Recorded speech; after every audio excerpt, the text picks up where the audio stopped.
Hello students, आज हम देखने वाले हैं एसक्यूएल के कमांड्स या फिर हम बोल सकते हैं कंपोनेंट्स ऑफ एसक्यूएल। ठीक है, टोटल हमने 5 कैटेगरीज के अंदर एसक्यूएल के कमांड्स को डिवाइड किया है। पहला होता है डीडीएल यानी कि डेटा डेफिनेशन लैंग्वेज, उसके बाद है डीएमएल डेटा मैनिपुलेशन लैंग्वेज, उसके बाद है डीसीएल डेटा कंट्रोल लैंग्वेज और लास्ट में आपको ट्रांजेक्शन कंट्रोल लैंग्वेज और डेटा क्वेरी लैंग्वेज। ठीक है, तो इस तरह से हम लोगों ने टोटल 5 कैटेगरीज के अंदर हम लोगों ने डिवाइड किया है। सबसे पहले हम देखेंगे जैसे कि DDL है। ठीक है, तो DDL के अंदर कौन कौन से कमांड आते हैं वो हम देखेंगे। तो DDL के अंदर आता है क्रिएट, उसके बाद ड्रॉप यानी कि टेबल को क्रिएट करना, टेबल को ड्रॉप करना, ऑल्टर की क्वेरी आएगी जिसके थ्रू क्रिएट के स्ट्रक्चर को मॉडिफाई कर सकते हैं, और उसके बाद आएगा ट्रंकेट यानी कि डेटा टेबल में से निकालने के लिए हम लोग यूज़ करते हैं। क्रिएट तो आपको पता ही है, ये ध्यान रखना कि DDL यानी कि डेटा डेफिनेशन लैंग्वेज टेबल के स्ट्रक्चर के साथ जुड़ा हुआ है। टेबल का स्ट्रक्चर मतलब हम जो टेबल हमें जो दिखता है डेटा के अलावा जो भी चीज़ होती है, जैसे कि टेबल का नाम, टेबल के अंदर कौन कौन सी कॉलम है, डेटा टाइप। ठीक है, तो ये पूरा टेबल स्ट्रक्चर के अंदर आता है। डेटा के अलावा सारी चीज़ें जो भी है, ठीक है, उसे टेबल का स्ट्रक्चर बोलते हैं जिसके अंदर हम डेटा डालते हैं। ठीक है, तो टेबल को क्रिएट करना, ठीक है, तो क्रिएट क्वेरी आपके DDL के अंदर आती है। ठीक है, क्योंकि हम स्ट्रक्चर बनाते हैं। आज तक ये DDL के अंदर सारे के सारे स्ट्रक्चर रिलेटेड कमांड है। टेबल का स्ट्रक्चर बनाना, मतलब टेबल बनाना हो आपको, ठीक है, तो उसको हम क्रिएट क्वेरी के थ्रू बनाते हैं। उसके बाद टेबल को ड्रॉप करना है तो हम लोग ड्रॉप टेबल नेम लिखते हुए, उसके बाद उससे क्या होगा, पूरा टेबल आपका निकल जाएगा, ड्रॉप हो जाएगा। पूरा स्ट्रक्चर ही मतलब टेबल पूरा ही आपका मेमोरी में से निकल जाएगा। ऑल्टर की क्वेरी के थ्रू क्या होता है, आप लोग टेबल को मॉडिफाई कर सकते हो। टेबल के स्ट्रक्चर के अंदर मॉडिफाई, डेटा के अंदर मॉडिफिकेशन नहीं करना है। यहाँ पे हम बात कर रहे हैं टेबल के स्ट्रक्चर की मॉडिफिकेशन। टेबल का स्ट्रक्चर किस तरह से मॉडिफाई होगा, जैसे कि हमने टेबल बना दिया, उसके बाद पीछे से नई कॉलम ऐड करनी हो टेबल के अंदर, या फिर किसी कॉलम को हमें निकाल देना हो, तो उससे हम टेबल के स्ट्रक्चर मॉडिफाई करना बोलते हैं। उसके बाद लास्ट में है ट्रंकेट के थ्रू हम सारे के सारे डेटा टेबल में से डिलीट करते हैं, लेकिन वो हम स्ट्रक्चर के थ्रू मतलब करते हैं। डिलीट क्वेरी क्या करता है, delete query 1 by 1 record table में से रिमूव करेगी।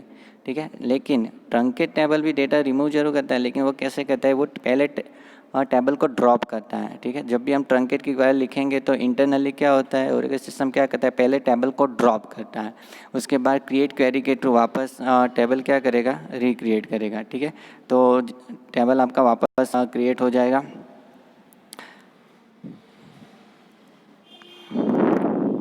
अब हम बात करते हैं DML की। DML यानी कि डेटा मैनिपुलेशन लैंग्वेज होता है। तो data manipulation data manipulation language के अंदर insert, update and delete 3 query है, मतलब जो डेटा के रिलेटेड है। हमें डेटा टेबल के अंदर इंसर्ट करना है, टेबल में से कोई डेटा को चेंज करना है यानी कि अपडेट करना है, या फिर किसी रिकॉर्ड या डेटा को आपको डिलीट करना है तो हम उसे बोलते हैं डिलीट की क्वेरी के थ्रू हम करते हैं। ठीक है, तो इंसर्ट, अपडेट एंड डिलीट ये 3 जो कमांड है वो DML के अंदर आते हैं। DML मतलब डेटा मैनिपुलेशन, डेटा को मैनिपुलेट करना, मतलब आपको उसके ऊपर कुछ प्रोसेस करना है, चाहे वो डेटा डालना हो चाहे डेटा डिलीट करना हो, तो वो DML के अंदर आता है। नेक्स्ट है DCL यानी कि data control language. Data control करना है किस तरह से, जैसे कि कोई और उसको एक्सेस ना कर सके, कोई दूसरा यूज़र हो तो हमने जो टेबल बनाया, हमने जो डेटा डाले वो उसको एक्सेस ना कर सके, रीड ना कर सके, वो उसको मॉडिफाई ना कर सके। ठीक है, उसको अपडेट की क्वेरी तो वो हमारे डेटा चेंज ना कर दे। ठीक है, और ये उसके लिए हमारे पास है ग्रांट नाम का कमांड है, जिसके थ्रू हम लोग क्या करेंगे, ग्रांट की क्वेरी के थ्रू दूसरा किसी यूज़र को हम अपने टेबल की परमिशन मतलब दे सकते हैं। जैसे कि हमारे टेबल में वो डेटा इंसर्ट करना चाहता है तो हम उसको ग्रांट के थ्रू परमिशन देंगे कि इंसर्ट की परमिशन देंगे, तब जाके वो हमारे टेबल का डेटा इंसर्ट कर पाएगा। तो आप इंसर्ट के लिए, अपडेट के लिए, डिलीट के लिए सब की आपको परमिशन देनी पड़ेगी दूसरे यूज़र को, तभी दूसरा यूज़र आपके टेबल के अंदर डेटा इंसर्ट कर पाएगा, मॉडिफाई कर पाएगा या डिलीट कर पाएगा। तो ग्रांट के थ्रू हम दूसरे यूज़र को परमिशन देते हैं, और रिवॉक के थ्रू हमने जो परमिशन दी दूसरे यूज़र को इंसर्ट, अपडेट, डिलीट करने की, वो परमिशन वापस भी ले सकते हैं। जैसे हम परमिशन वापस ले लेंगे उसके बाद वो इंसर्ट, अपडेट, डिलीट नहीं कर पाएगा हमारे टेबल के अंदर। ठीक है, तो इस तरह से ये डिटेल्स में हम देखेंगे जब ग्रांट और रिवॉक की हम बात करेंगे। अब हम बात करने वाले हैं TCL। TCL का मतलब होता है ट्रांजेक्शन कंट्रोल लैंग्वेज। कोई भी ट्रांजेक्शन होता है, जैसे कि हम एक अकाउंट में से दूसरे अकाउंट में पैसे ट्रांसफ़र करें तो क्या होता है, सपोज़ मैं अपने अकाउंट में से अपने फ्रेंड के अकाउंट में पैसे डालना चाह रहा हूँ, ट्रांसफ़र करना चाह रहा हूँ, तो मेरे अकाउंट में से सपोज़ जो भी अमाउंट है वो पहले कम होगी, और यानी कि और अपने फ्रेंड के जिसके अकाउंट में मैं पैसे डालने जा रहा हूँ, ठीक है, उसके अकाउंट में पैसे जाएंगे, ठीक है, मतलब ऐड होंगे उसके अंदर। तो अपडेट क्वेरी के थ्रू ये होता है, सपोज़ मेरे अकाउंट में से 5000 निकले, तो अपडेट की क्वेरी के थ्रू वो 5000 रिड्यूस हो जाएंगे, और जिसके अकाउंट में पैसे जाएंगे उसके अकाउंट में अपडेट की क्वेरी के थ्रू 5000 अमाउंट ऐड हो जाएगी, ठीक है। तो इस तरह से हम लोग मतलब ट्रांजेक्शन करते हैं, और उस जो भी ट्रांजेक्शन ये हुआ, ठीक है, मेरे अकाउंट में से 5000 कम हुए, सामने वाले के अकाउंट में 5000 ऐड हुए, तो उसको कमिट करना पड़ेगा। जब तक आप कमिट नहीं करोगे, और कमिट करने के लिए हमारे पास कमिट नाम का कमांड है, जब तक हम लोग उसको कमिट नहीं करेंगे तब तक कुछ नहीं हो पाएगा, ठीक है। तो कमिट यानी कि सेव जैसा है, ठीक है, हमने जो ट्रांजेक्शन परफॉर्म किया वो सेव करने के लिए हम लोग क्या करते हैं, कमिट कमांड करके। तो हम टेबल में कुछ भी डेटा इंसर्ट करेंगे तो उसको परमानेंट रखने के लिए भी हमें कमिट लिखना पड़ेगा। हम अगर कोई डेटा को चेंज कर अपडेट की क्वेरी के थ्रू, तो उसको भी परमानेंट रखने के लिए हमें उसके लिए भी उसको सेव करना पड़ेगा, यानी कि कमिट फायर करना पड़ेगा।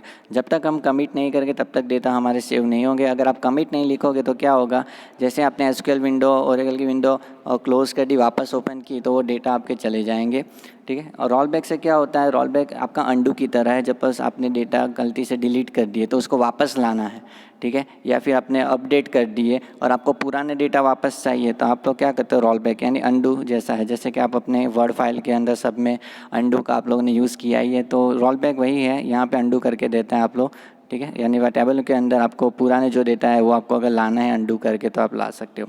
सेव पॉइंट यानी क्या होता है, सेव पॉइंट यानी कि सपोज़ आप लोगों ने कुछ ट्रांजेक्शन परफॉर्म किए, 1-2 इंसर्ट क्वेरी फायर की, फिर आप एक सेव पॉइंट रख सकते हो। फिर आपने वापस कुछ और insert query, update query fire की, उसके एग्जीक्यूट की, उसके बाद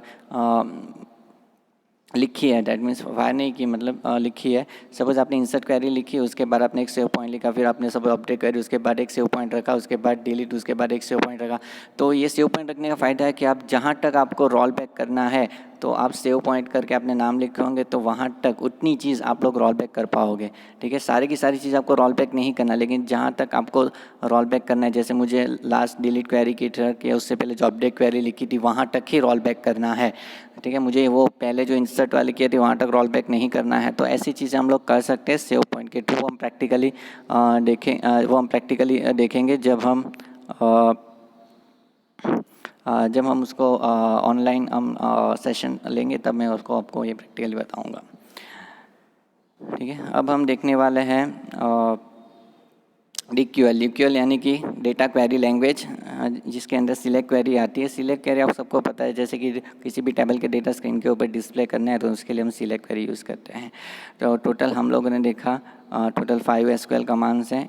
DQL यानी कि डेटा क्वेरी लैंग्वेज, TCL यानी ट्रांजेक्शन कंट्रोल लैंग्वेज, DCL यानी डेटा कंट्रोल लैंग्वेज, DML यानी डेटा मैनिपुलेशन लैंग्वेज, DDL यानी डेटा डेफिनेशन लैंग्वेज, ठीक है। तो इसके अंदर ध्यान रखना कि इसके अंदर table structure related data table structure related query आती है, create, drop, alter, truncate. DML के अंदर डेटा मैनिपुलेशन रिलेटेड क्वेरी आती है या फिर कमांड बोल सकते हो। उसके बाद DCL डेटा कंट्रोल लैंग्वेज, जैसे मैंने बताया दूसरे यूज़र से हमें अपने डेटा को एक्सेस करवाना है कि नहीं, मॉडिफिकेशन, तो ग्रांट के थ्रू हम परमिशन देंगे और रिवर्क के थ्रू वो परमिशन वापस ले लेंगे। उसके बाद TCL and transaction control language, जैसे कि ट्रांजेक्शन कंप्लीट होता है तो उसको कमिट करना है, या रोल बैक के थ्रू अंडू करना है, या कुछ लेवल तक आपको सेव पॉइंट रख के वहाँ तक